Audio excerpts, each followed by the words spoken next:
ছাতক থানা ও নৌ পুলিশের যৌথ অভিযানে নদীপথ থেকে ২৮ লক্ষ টাকা মূল্যের ভারতীয় চিনি ভর্তি নৌকা আটক করেছে পুলিশ।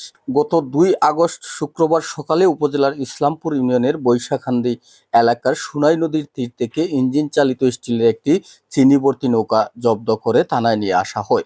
বিভিন্ন সূত্রে জানা যায়, দীর্ঘদিন ধরে নদীপথে ছাতক উপজেলার ইসলামপুর ও সিলেটের কোম্পানিগঞ্জ উপজেলায় ভারতীয় সীমান্তবর্তী এলাকা দিয়ে চুরাইপথের রাতের আধারে অবৈধভাবে আসছে এসব ভারতীয় চিনি।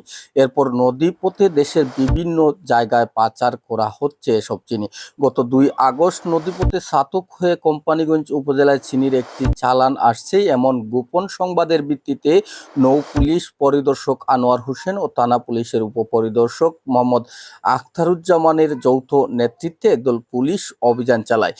এরপর সুনাই নদীর তীরে ইঞ্জিন চালিত স্টিলের নৌকা ভর্তি ৫৬৪ বস্তা ভারতীয় চিনি জব্দ করে অভিযানিক দল। এ সময় পুলিশের উপস্থিতি টের পেয়ে চোরা কারবারিরা দ্রুত এলাকা ছেড়ে পালিয়ে যায়। থানার উপপরিদর্শক মোহাম্মদ জাহাঙ্গীর আলম বলেন, ভারতীয় অবৈধ চিনি জব্দের ঘটনায় পুলিশ বাদী হয়ে বিশেষ ক্ষমতা আইনে মামলা দায়ের করা হচ্ছে।